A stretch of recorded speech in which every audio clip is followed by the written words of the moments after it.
Hi everyone, and welcome to week 4 of Building a Business. This week we are welcoming Neri Karra, and Neri is a member of the Entrepreneurship Centre's network of experts. She is the founder and creative director of a luxury leather goods label, as well as somehow finding the time to be the Professor of Strategy and Entrepreneurship at the ISEG School of Management. She joins us tonight all the way from Paris, so please give her a warm welcome. This is Neri.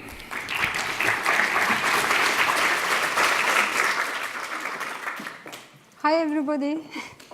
What I love about these events is that I think nobody here, we do come here to listen to ideas and stories, but we are here because we all share something in common.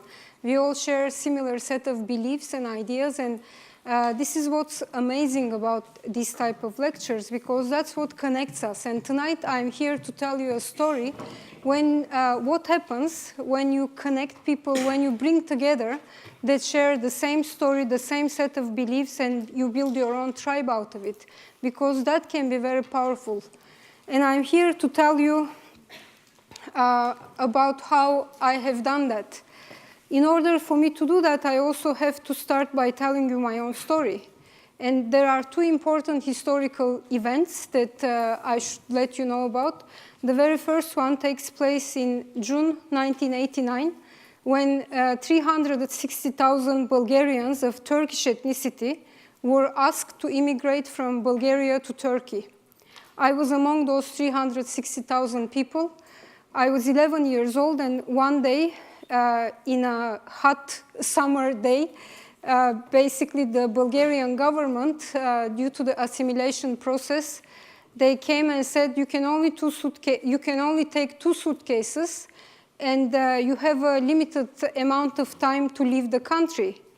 And I ended up with my family at the Turkish border in June 1989 with no belongings, nothing at all, but 2 suitcases. We barely spoke the Turkish language, even though we were considered Turkish ethnic minority, and we were supposed to start a life in a new country.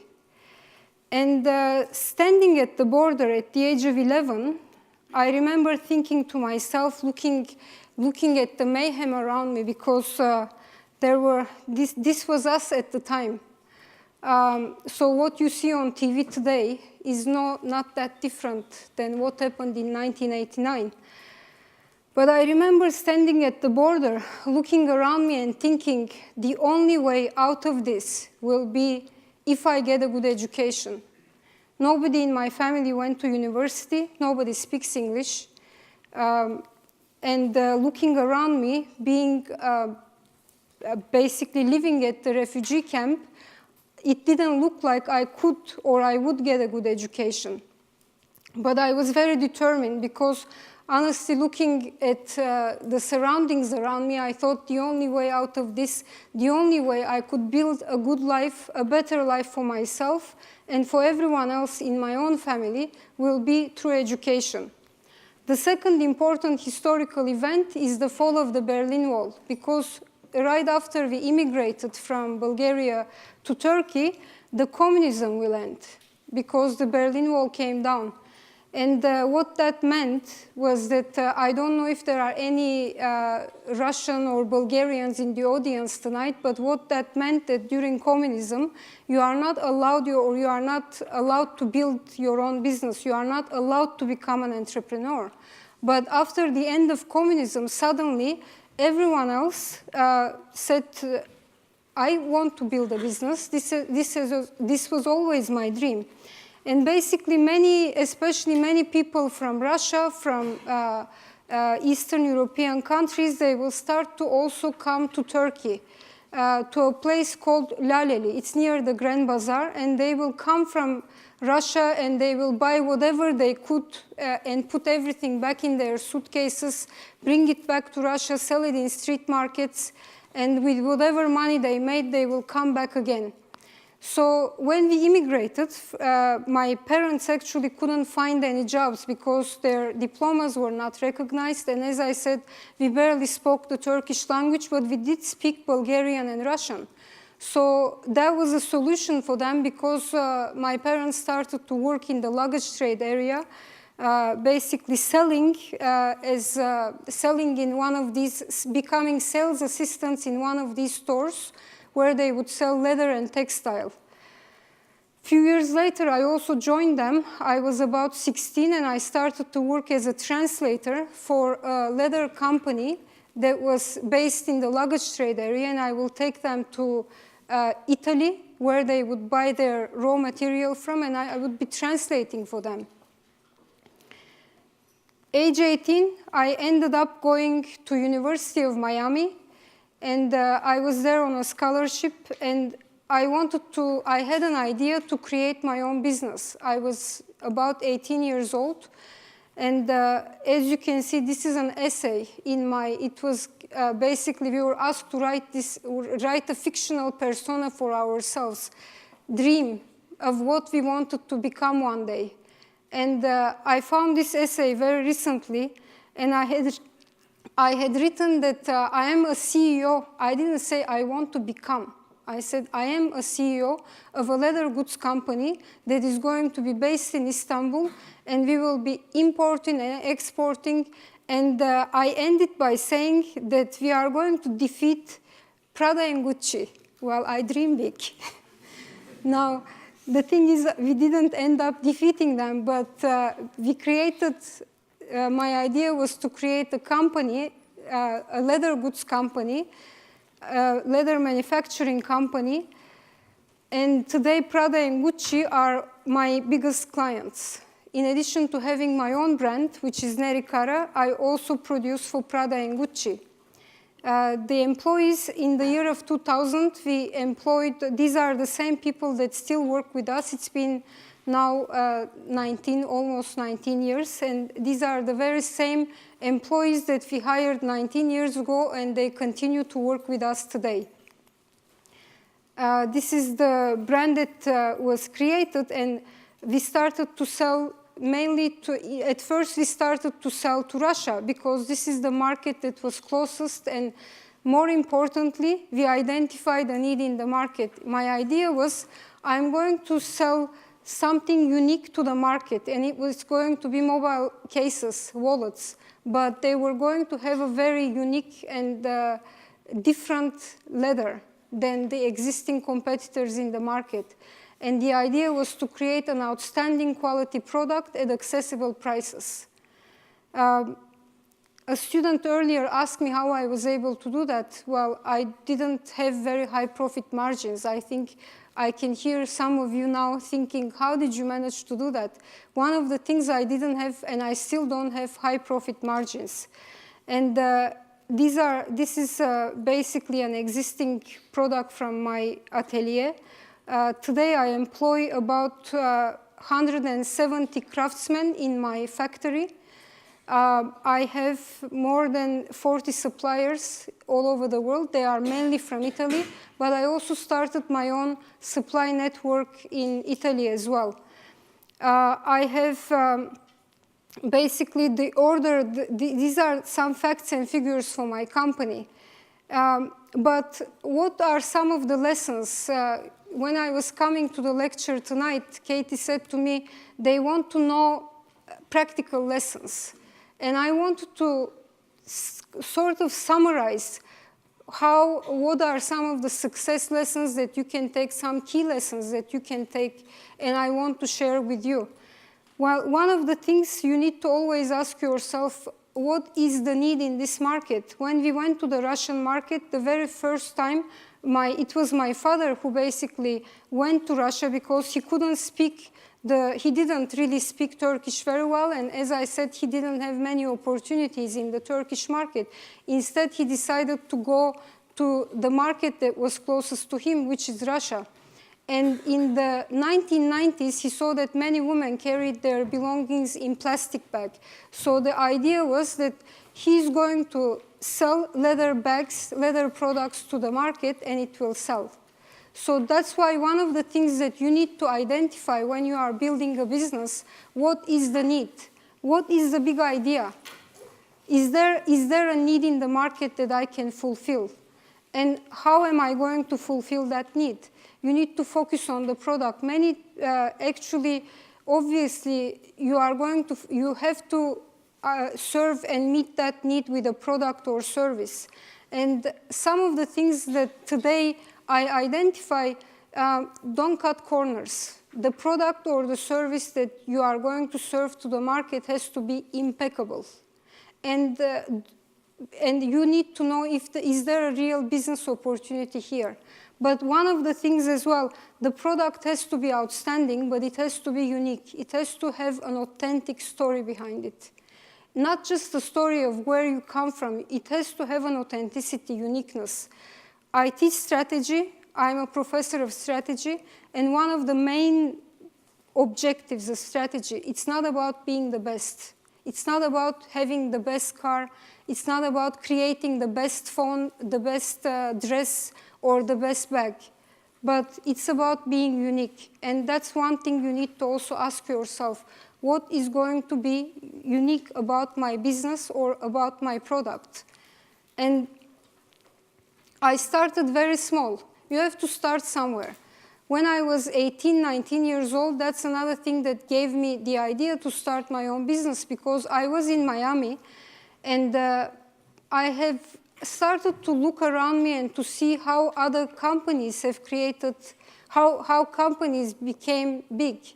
And even if it was McDonald's or Procter & Gamble or any JP Morgan, at some point all of these businesses were small. They didn't suddenly become conglomerates or corporations. They all started small.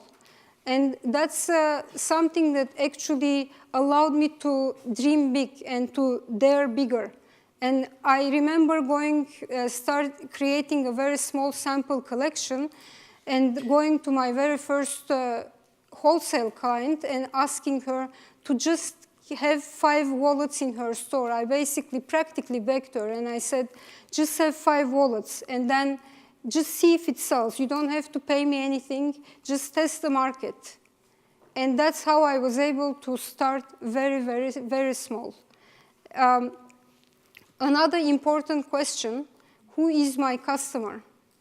You obviously need to tell a story, you need to sell a product, but if you don't know who your customer is, you need to tell an authentic story and someone has to listen to you. But who is that person going to be? Who is going to be your tribe? And customer is very different because you have the final end customer, but you are also going to have wholesale clients that you are going to sell to. So one of the ways, this is from a video game, I'm aware of that, but I like the title here, Build Your Tribe. I'm currently working on a paper that I call Build Your Own Family. Because the way I started the business, it started from absolute zero, but I had an idea. And as I started my lecture tonight, I said we all have shared set of beliefs. We have something in common. And if you can find that, what connects you to other people, and if you can find that commonality and get other people to believe in you, you can create something out of nothing. It's very important because when we first started to sell, we had you saw in Laleli, there are many stores in that area, but we put up a sign outside of the store that said, please come in for a homeland cup of coffee. And we wrote it in Russian, we wrote it in all the Eastern European languages, because we wanted to tell them, we are just like you. And the way we got our very first customers as well, they were not people who had a lot of money, not at all. They were exactly like me. They wanted to create a better life for themselves. They also shared something with me. And when we were building the business in the year of 2000, it started very, very small, but we had a dream, all of us, my wholesale clients. Now I have 27 stores. My distributors open Neri Karra stores. It's a franchisee. But when we were starting, my father, my brother, my uncles will go to Moscow to help them build the store. They will build it from scratch for our wholesale clients. It wasn't about, oh, okay, here I sell you my goods and I forget about it now, because my job is actually just to design, just to manufacture. Not at all. I have to go with you to Moscow to see how you are going to sell the product, and I have to help you because we are building a tribe. Another important question, what are you selling? This is one of my favorite quotes from Ralph Lauren because it really, my specialty is fashion, obviously, but I love this quote because you are never selling what you think you are selling. You don't sell a phone, you don't sell a book. Starbucks doesn't sell coffee. Tom's shoes, I'm sure you are familiar with it, they don't sell shoes. They basically, as you know, they provide an identity for the socially conscious customers by giving a pair for each pair that has been purchased. And you have to have a point of view. This is something that fashion companies, I've studied fashion business and I'm currently writing my third book about building the history of fashion business, how it all started. One thing that I identified with every single designer, why they became Chanel, why they became Karl Lagerfeld, why they became Balenciaga is because they have a point of view. They have a style, a language that is very authentic, very unique, and no one else can copy it. And that's something that the fashion world figured it out. And currently, few other companies such as Apple, Starbucks, the ones who have managed to figure it out, they've become very successful because they do something that other people cannot copy.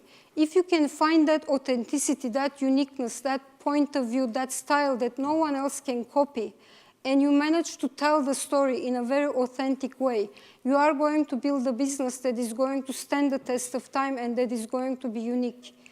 And some questions that I want to leave you with, basically something that you can take away as a homework, as a food for thought, are these questions. Who is my customer? What am I selling? What is the value that I provide? This is an incredibly important one. What is the value that you are going to provide for your suppliers, for your final customers, for your wholesalers? And who am I going to be telling my story? Why would they listen to me? And final thing, it's not going to be easy. Those of you who want to start a business, you already know that you are going to face many challenges. But one thing, when I look back to my own life and the way the business was created, and every entrepreneur knows this, you have to have an internal yes. I think it's amazing that I get to speak at Nelson Mandela Theatre, Lecture Theatre tonight, because one of my favorite quotes is actually by him, where he says, do not judge me by my success, but judge me, but how many times I have fallen down and I've gotten up. And I think this summarizes what business is about, what entrepreneurship is about, because you are going to fail many times. But if you have that internal yes, if you have that internal belief, you are going to get up again and again. And this consistency in the end and this resiliency in the end will create the success for your business. So these are basically my overall themes and lessons that I can provide and I can hope to give to you. And I'll be very interested to get questions from you.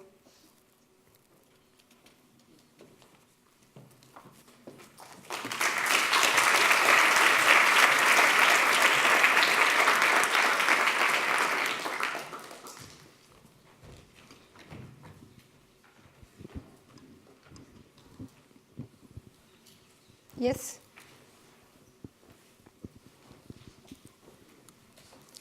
Hi. Is there any framework that you use to come up with the value that you're offering to your customer? Is it the first thing that comes to your mind, or?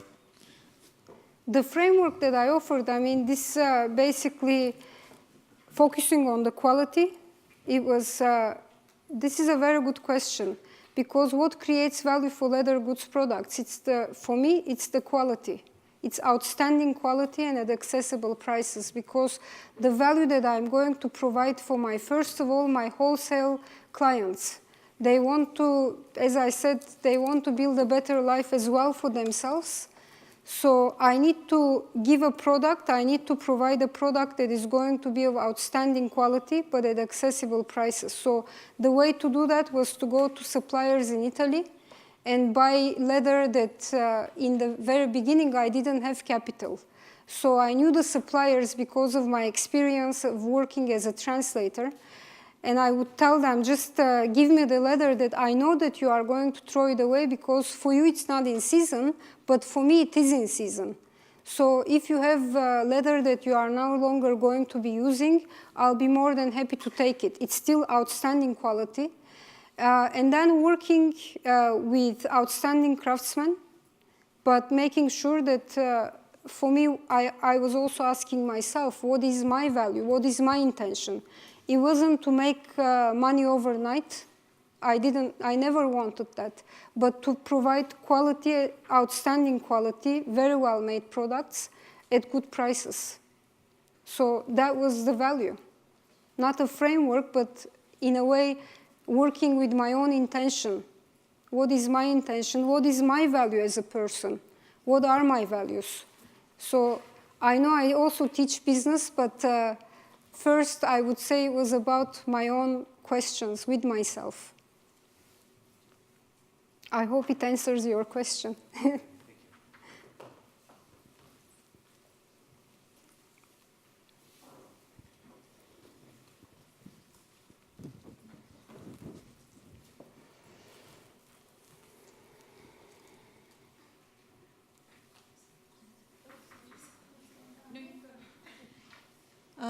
So thank you. Would you be able to tell us a little bit more about how you built this family, particularly with the suppliers and distributors, and maybe some insights into marketing? Yes, and that's a great question. So basically, just before, around the year of 1995, when I was working as a translator, and at the time my family, actually my parents, started to work at a store selling leather and textiles to Russia. So they already started to find out about the market as well as me, and selling leather back to Russia and textiles, which allowed us to meet potential suppliers and customers. So after I graduated, the idea was I'm going to go to Italy, but I'm not going to work with the local leather because the product had to be different. I have to offer something different to the market. So I went to Italy and bought leather from the suppliers there. And those were the people that I met while I was working as a translator. And my parents were already selling textile and leather, but as sales associate to the Russian market. So instead of working for someone else, to start your own company, to start your own brand. And we first created a sample collection, a very small one, and approached people who were suppliers, who were already distributors in the Russian market. We already knew who had the stores, who already were working with wholesale clients as well. So we approached them and basically said, this is my product, this is what I can offer, and it started this way. And in terms of marketing, I never used any PR. I still don't. I don't have a PR company. The way it got built was through word of mouth because the quality and the product is it's outstanding. This is the reason why I also produce for some of the leading Italian luxury goods, because of my quality and the fact that the price is very accessible. So it was word of mouth. I never paid any TV advertisement, any magazine at all. It was just people noticing the product, seeing its uniqueness, and I think I always believe that if you have a unique product, you will not have to shout about it. People will hear it. You of course need to approach the right people, and you have to tell your story, but at the same time, if your product is unique, if it's outstanding quality at accessible prices, and if you've identified the right customers, you will not have to shout that loud. You will be heard. Take here.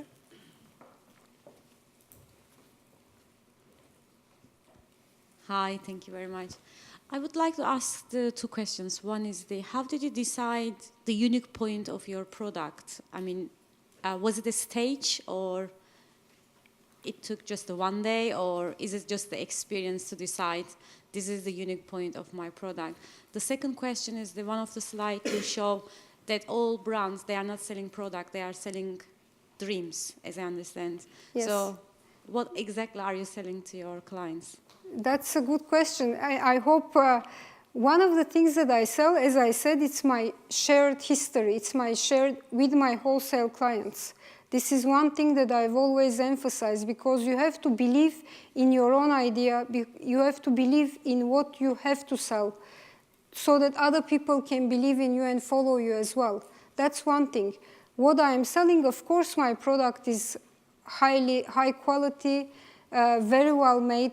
And when I say the fashion brands are selling dreams, that doesn't mean their product is empty or it's not good enough or they only emphasize the dream part, not at all. It didn't come to me in one day. I've always had this idea of building a product that will be high quality, they will be very well made, and I was always interested in fashion. But it didn't come to me in one day at all. In fact, I very much realized what was happening in the market at the time, and especially to the market where I wanted to sell, that the product was not unique enough. So I said, I can sell something unique to this market, which was higher quality leather, whimsical leather, very well made. So it was not exactly one day, but over a period of time, and having experience in that market, knowing the people.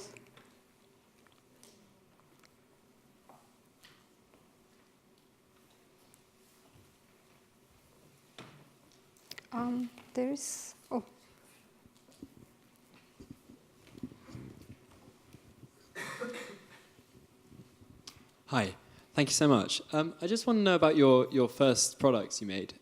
So how did you go about making those first 5 phone cases? Like, do you have experience in leather? And sort of how did you balance like producing an excellent product against just getting something out there? I have experience in leather in the sense that I was working as a translator from the age of 16 with a leather products company. So that already allowed me to get a lot of experience with suppliers, with selecting leather. And at the time, as I said, my parents were also working for the leather products label, selling their products to the Russian market. And I would also work with them in terms of branding, because the brand that the company they were working for didn't have any branding at all. So I would have to create even though I was very young, they didn't have anyone else. So this allowed me to immediately learn a lot about the industry and learn about suppliers. Mobile phone cases, because in Russia at the time, mobile phone cases, it was an iPhone, nothing like that. It was the year of 2000. Nokia was very popular, and normally you will have these you will really want to display your phone, put it on the table and look at my phone. And there were no mobile phone cases being sold in the market, not even in the Western market at the time. It was just slowly picking up. And my idea was that's what I mean about unique product, because I thought, okay, if I sold mobile phone cases, first of all, it doesn't require a lot of capital. It's a smaller product. It's not going to require a lot of investment. Just looking at your own resources, at what you have as well. I think balancing that point of view with what you have to do, that's very important. So that's how it started, with mobile phone cases and wallets, very, very, very small scale. And now, of course, it's men's and women's products, travel goods, and so on. It's much bigger collection today.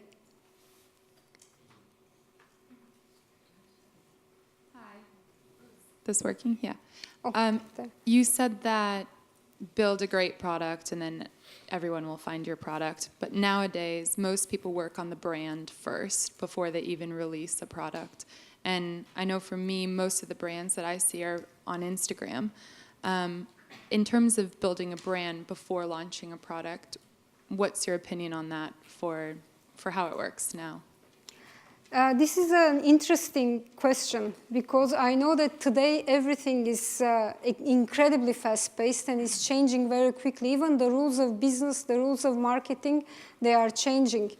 But at the same time, if you just, to me, it's almost like having an empty box. Yes, you can build this beautiful box and you can tell an amazing story, but if I touch that box and it's empty, I'm not going to look at it again. So it has to be, I truly believe that, it has to be a combination. If you build the marketing, if you build this beautiful box, but inside of it is empty, you are not going to have longevity. It's not going to be authentic. So I have many friends who are designers. They also build their brand on Instagram by using social media only. But at the same time, the product is also very real. So having that combination is incredibly important.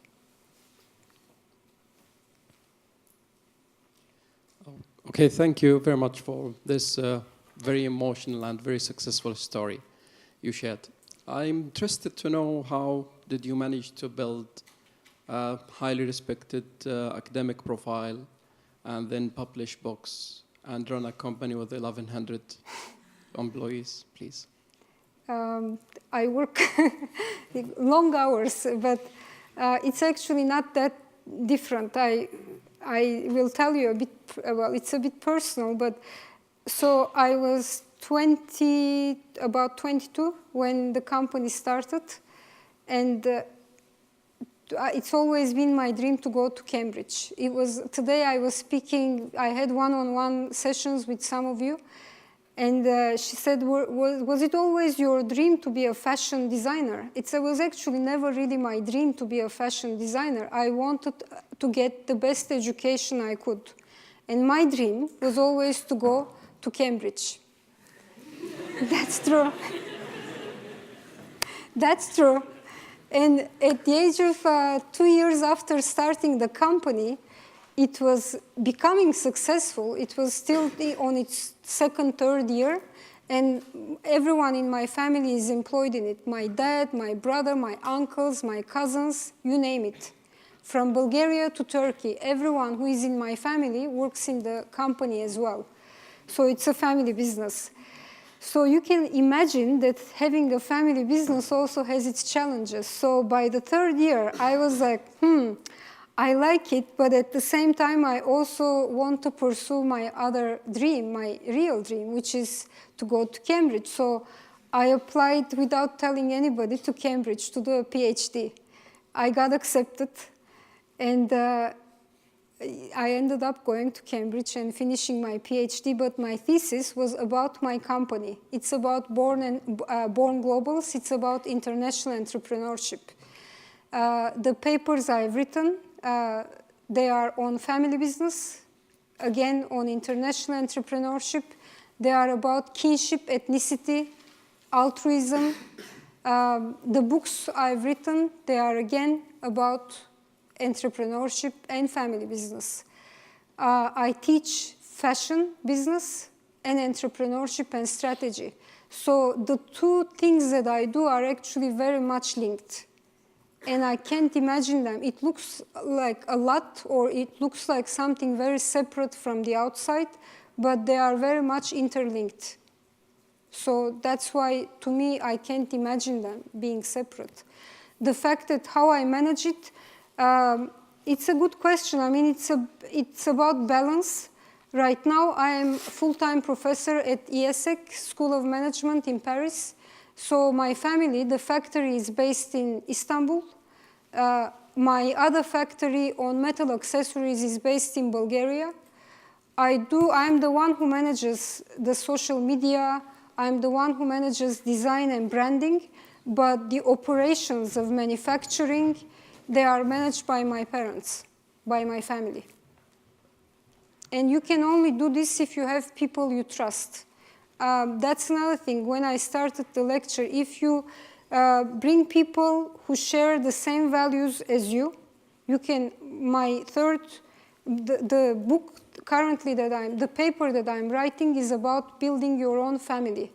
I call it, I mean, it sounds funny the way I say it, but I always say it's about bringing people together that you trust, that share the same values and beliefs as you. Out of that, they don't have to be your blood family. They can be the friends that you go to school, the friends that share the same ideas as you. And I think that's how I managed to do it. Thank you. I think there was actually one more question.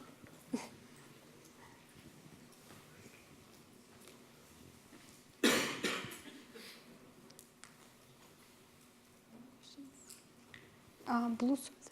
No? Yes. Okay, sorry.